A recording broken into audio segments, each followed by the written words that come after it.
morning, everybody. Welcome to the 4th Indonesia Economic Forum. Thank you for being here. I think we have a great program ahead. I would like to thank Pak Budi Karya, the Minister of Transportation, for very graciously honoring us with his presence today. I'd like to thank, of course, the other speakers, Pak Ilham Habibi, who is our advisor. I'd like to thank our speakers from Monash University. I would also, of course, take this opportunity to thank our partners. At the Indonesia Economic Forum, we believe in co-creation, so our partners are very critical to the success of what we do. Having said that, I would like to thank HSBC, AKR, Extra Marks, Monash University, E2E, Bank BRE, Cognito Communications, Binus University, and Campaign.com, with whom we are going to launch a very exciting project later today.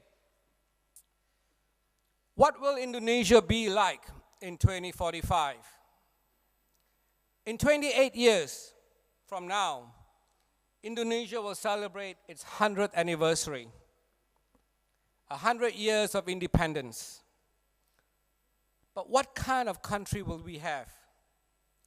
Yesterday, we had a number of dialogue sessions on the growth sectors of the future, where we focus on infrastructure, we focused on fintech, financial technology, we focused on edtech, education technology. And of course, we had a very interesting session on how we can enhance and empower our startup ecosystem. The takeaway from all these discussions was that Indonesia is a country of great promise. By almost all economic indicators and survey after survey, it is clear that by 2045, Indonesia will be among the top 5 economies in the world in purchasing power terms. But what will that actually mean for Indonesians, for all of us here in this room? How will it enhance our lives? To answer that question, we need to take a step back.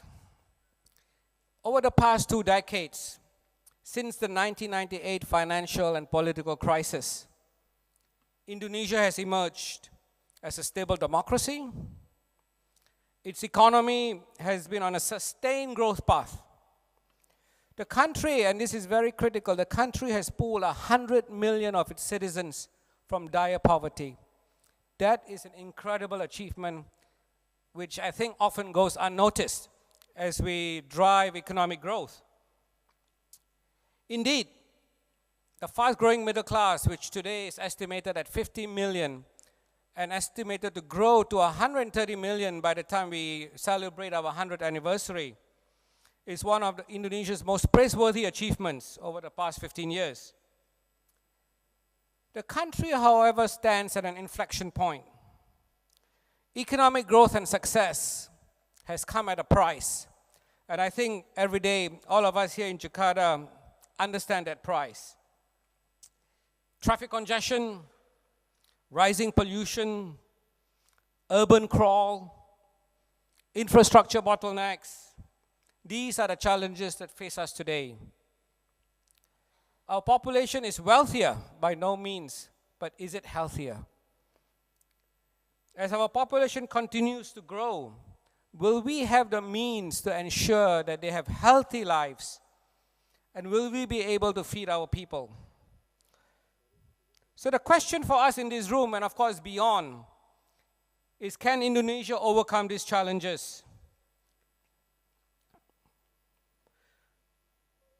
Do we have the capacity and the capability to achieve what we want to achieve?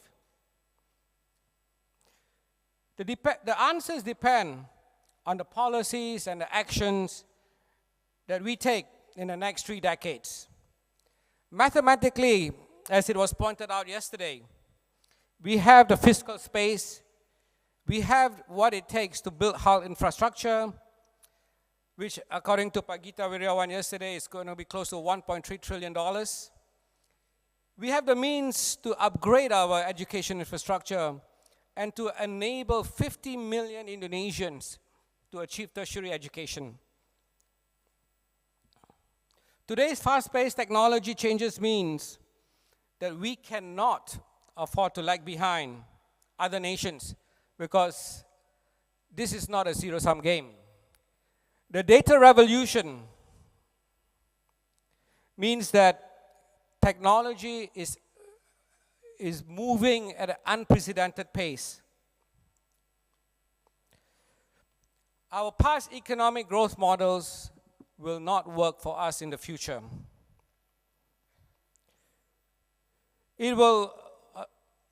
Such rapid change will also mean that there will be great upheaval in our society.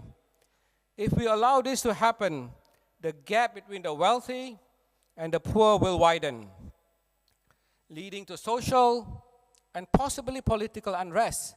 And we see this unfolding in the Middle East. In fact, in some of the most developed nations on earth, in the United States, we've seen it in Europe, where the divide between the rich and the poor, the 1% and the 99% continues to widen. Do we want to have those problems in Indonesia?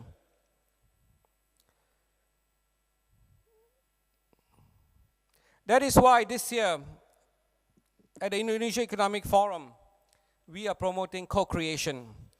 We believe very much in co-creation. No individual, no company, no industry is going to be able to go it alone. The government, despite all its resources, will not be able to solve our problems.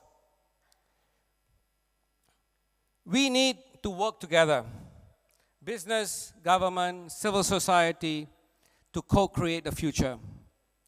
This is why at the Indonesia Economic Forum this year, we are launching 3 initiatives that we hope will inspire our youth. But not just inspire them, we want to empower them. This is the time when the voice of the youth must be heard in our society, in our halls of power, amongst our businesses. We are therefore very, very honored and very excited to announce with our close partners, Campaign.com and Pak William Gondokusumo, a Dare to Dream initiative, which we will unfold and unravel and unveil towards by engaging universities directly and digitally over the next 12 months. Our target is to reach 10,000 students over the next 10 months, where we will engage them digitally at first, bring them on board, and then directly take our program to them, to their campuses.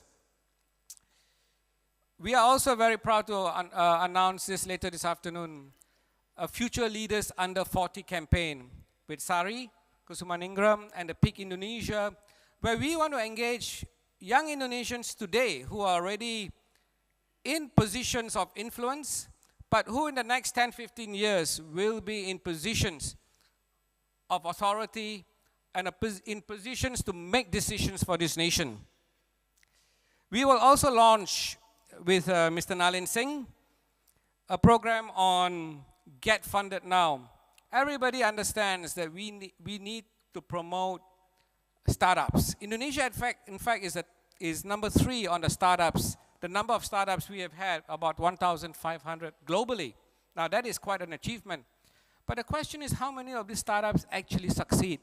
We want more of them to succeed. We need more unicorns. We need to have a Google coming out of Indonesia sometime in the future. So these are exciting times for Indonesia. We have a very unique opportunity to shape our future. A future that we envision with livable cities, greater mobility for all of us, a healthy and informed population, but I think most importantly, an equitable and just society. Thank you very much, and God bless.